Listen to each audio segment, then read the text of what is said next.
Hello everyone, welcome to Tathastu ICS. My name is Trija Garg and I am your economy faculty. Now we will discuss question number 2 which was asked in UPSC CSE Mains 2024 economy portion. This was on inflation, and honestly there has been so many news on inflation these days that I was expecting that a question will be asked on inflation this year, especially the food inflation, because from 2023 you must have seen that there was a persistent rise in the food inflation, even though the other commodities, goods and services, their prices were starting to decline a bit or stable a bit, I would say, but food, it has seen a persistent rise. So it was a bit of an expected question, and we also teach this, right? We've already taught this, I already discussed this in the class as well. Okay, so comment on the effectiveness of monetary policy of the RBI to control this type of inflation. So actually, if your concepts are clear, it would be very easy for you to actually attempt this question. So let us do one thing. Let us start. Okay, here. Now see, let us first understand the approach to the question and the need. What are the causes? So they are asking you the causes of what? Persistent high food inflation in India. So high food inflation in India, this becomes your central theme of the question. Then they are asking you to comment. So this is the first part of the question that you have to address. Okay, so first part of the body would be causes of the persistent high food inflation in India. Okay, not general factors. This will be all current affairs based. If you are very well acquainted with the current affairs and your concepts, this question must have been easy for you. Comment on the effectiveness of the monetary policy of RBI to control this type of inflation. You know that RBI uses certain types of monetary policy tools. It could be qualitative and quantitative both, to actually control this type of inflation. But they are not asking you to mention what tools they use. They are asking you to mention the effectiveness of the tools. Okay, so this is how we will approach the question. Okay, this is asked in 150 words again. Again, I am providing you a very detailed answer so that you understand, and then you can write it in your own words in 150 words. Okay, so let us begin. The first is food inflation in India driven by a high food consumption share. So I've talked about the weightage of the basket here. You know that food carries around 46% in our CPI basket. So I've talked about the weight here in a very subtle way. Driven by a high food consumption share, because a lot of people in India spend money on food compared to US or China, and income inequality poses significant challenges to economic growth despite projections of being the fastest growing major economy in 2024. Inflation hone ke bawajood we are still one of the fastest growing economy in 2024. It is it is still a country. It is still a country where free food grain must be provided to 800 million people. And how will that happen? How will you provide the food security when the food inflation is stable, when the food prices are stable? So I have given a bit of a different type of introduction here. Okay, why? To show the importance of food in our country. Okay, how important food is in our country. I've talked about in consumption, if we talk about how consumption, people spend a lot of their money on food. So if the prices of the food rises, their cost of living will rise and the demand for other things will drop. Okay, and there will be less food security as well, and because India has to provide free food grains also, so we need stability. Okay, so I've mentioned it another way. Normally what people do is they define inflation. That is a very layman terms. That is a very simple way to go, a common way to go. But obviously, if you are reading the newspaper, all these lines are from the newspaper itself. Okay. Now, the first is causes of persistent high food inflation. I will discuss 10 points with you. You can at least write. Either you can make a flow chart to write it in your answer if you can explain it with via flow chart, or because words are less, you can just include the 4 to 5 points from this. So let us begin. The first one is climate disruptions. Okay, you know that our agriculture depends upon monsoon. Okay, so if the monsoon is erratic, okay, if there is erratic weather patterns, there could be droughts, there could be floods, there could be regular monsoon disrupt, which could disrupt our agricultural production and lead to shortages. Shortages here means supply is less than the demand. Okay, supply is less than the demand. So there is a shortage. Okay, if there is a shortage, then what will happen? People are still demanding. Now the suppliers will start to increase their prices, and this increase in prices will lead to inflation in the economy. Okay, for example, poor monsoons, what do? Is they reduce the production of wheat and rice. So what happens is there is supply demand problem, there's a gap problem, there's a shortage, and in that case the price started to rise. Okay, now this is the first. Then commodity price volatility. Key food items, if we talk about cereals, okay, if I talk about cereals, if I talk about pulses, if I talk about vegetables, they experience a very sharp price fluctuations because of supply shortages. Again, the problem is supply shortages. Okay, now if we talk about high weight of food in CPI, you know the CPI has a basket and around 46% of weightage is of food in the basket. So if the food prices are rising, then the overall price of the basket will be very inflated, because of which there will be a lot of inflation in the economy. Okay, the overall basket actually shows the cost of living of a consumer in rural areas and urban areas. So उनकी तो basket महंगी हो जाएगी ना, उनकी तो cost of living महंगी हो जाएगी.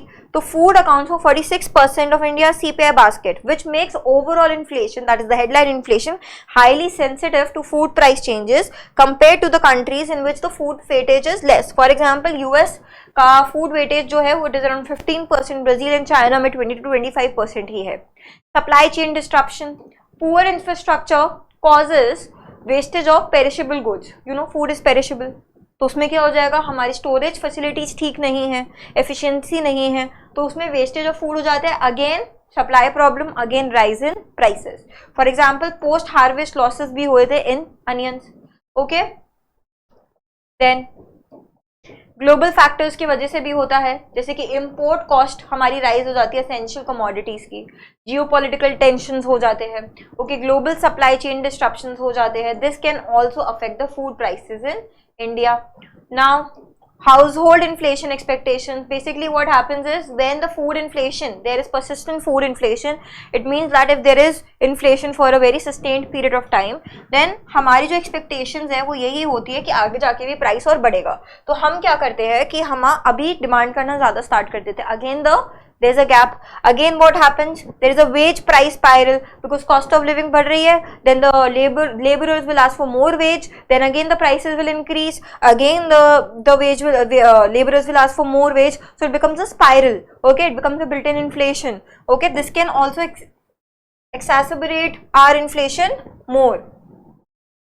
Then rising input cost, rising prices of fertilizers, जो हमारे इनपुट्स यूज होते हैं to cultivate the crops, fuel हो गया, इसकी वजह से भी प्रोडक्शन कॉस्ट बढ़ती है, जिसकी वजह से भी क्या होता है, हमारी प्राइसेस बढ़ जाती है of the food.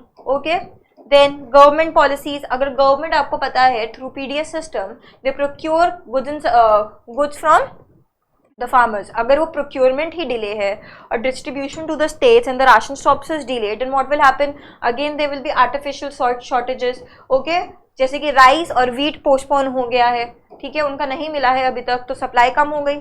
Rural demand growth. अब रूरल एरियाज की इनकम बढ़ रही है, कैसे पता चला, through household consumption expenditure survey. Okay, तो इसमें पता चला इनकम बढ़ रही है, they spending more money on food, they demanding more food products, जिसकी वजह से again what is happening, inflation pressure. Okay, you can mention household consumption expenditure survey here. Okay, then seasonal factors भी होते हैं, जैसे कि you know tomatoes जो है उनके प्राइसेस वेरी करते हैं हार्वेस्ट के साथ, तो रेगुलर नहीं रहते हैं. जैसे कि लास्ट टमेटोज का प्राइस आपको पता ही है कितना ज़्यादा हो गया था. So these are the reasons which lead to persistent food inflation. But you must have seen most of them, except the rural one, were because of supply side factors, right. सारे supply side factors के थे, not demand side. Demand side majorly किस लिए आती है, जब हमारे हाथ में मनी ज़्यादा होता है. ओके, और परचेजिंग पावर हैज इंक्रीज्ड, लेकिन वो तो यहाँ पे नहीं बात हो रही है. And RBI controls the money supply in the economy. So how will RBI control the supply side factors, okay, to actually control the food inflation in the economy? So that is how we will discuss the effectiveness now. Limited influence on supply side inflation. Monetary policy primarily addresses demand side issues, जैसे कि हम money supply control करते हैं या interest rate को बढ़ा देते हैं, लेकिन फूड इन्फ्लेशन तो सप्लाई ड्रिवन है, तो RBI डायरेक्टली कंट्रोल नहीं कर पाती है. So here you can mention that interest rate increase करती है RBI. In 2013 RBI started to increase the interest rate to actually control the food inflation, but it didn't get control. Why? Because of adverse weather conditions which actually affects the supply of the food. Then difficulty in inflation targeting. We follow flexible inflation targeting and our target is around 4% plus minus 2%. तो high weightage हमारा जो food items है उसके चक्कर में क्या होता है, आरबीआई का इन्फ्लेशन टारगेट को कंट्रोल करना थोड़ा सा डिफिकल्ट हो जाता है. ओके क्योंकि फूड प्राइसेस वॉलेटाइल होते हैं और इजीली कंट्रोल नहीं होते using monetary measures. Focus on core inflation. Core inflation excluding food and fuel has been declining. Core inflation जिसमें कि हम फूड और फ्यूल हटा देते हैं, जो कि दो हमारी सबसे वॉलेटाइल चीज़ें हैं, आइटम्स हैं, उन दोनों को हटा के हम कोर इन्फ्लेशन निकालते हैं. तो उसमें इंडिकेट करते हैं कि हमारी मॉनेटरी पॉलिसी इफेक्टिव है, that our monetary policy is effective in controlling the demand side of inflation, but food inflation still stays high due to supply side factors. अब untenable transitory view, तो assumption ये किया जाता था कि that food inflation is temporary and is increasingly untenable. Okay, that there is no point against it. Okay, persistent food, like nobody can defend it. Persistent food inflation risks unanchoring inflation expectations, यानी कि अनएंकरिंग मतलब हट रहा है, ठीक है, expectations बढ़ रही है जो दूसरे सेक्टर्स पे भी स्पिल करी जा सकती है, यानी कि हमारे प्राइमरी सेक्टर से हमारी सेकेंडरी और टर्शियरी सेक्टर को भी इम्पैक्ट कर सकती है. So this is one. Then we have monetary policies in direct role. Okay, while RBI you know that can influence the inflation expectations and maintain the confidence also in its inflation targeting framework, it cannot directly address food supply shocks. Okay, for that the government needs to intervene. The RBI also works with the government as well. So if the government is procuring late and if there is the expenditure on the government by the government on the procurement of food is late, then what will happen? MSP can actually also lead to increase in food inflation. How? If MSP is legalized, then again it will become important for the government to actually procure it and it will be sold at a higher price in the market. Okay, so वो भी impact कर सकता है. सो ये तो हमने discuss कर लिया. So I have not discuss the tool here, I have discuss using the tools what is the effect of it. Okay, so therefore again a transitional expression, relying solely on monetary measures is inefficient to combat food inflation. We need a comprehensive strategy which focuses on agricultural productivity to enhance the productivity so that there is more production, more supply. Okay, supply chain management is important. We need to invest in infrastructure and storage facilities and targeted government actions, for example the procurement. It is essential for stabilizing food prices and ensuring the food security as well. Clear? I hope this was clear. Now there was a question which was asked in food inflation in 2014. There is also a point of view that agricultural produce market committees set up under the state acts have not only impeded the development of agriculture but also have been the cause of food inflation in India. Again, not the same question. Okay, but again they are talking about the causes of food inflation in India. So again this topic becomes important. Okay, at that time the marks were 2.5 words and 2.5 marks and the words were 200. Word limit was 200. So these are the two questions that we've discussed. Every day we'll discuss a new question in detail. The PDF is available in the description, so you can download it from there, and you can also practice writing it, and also you can write your answer in the comment section. I might check it, okay, and reply to you. Thank you so much everyone. Have a nice day.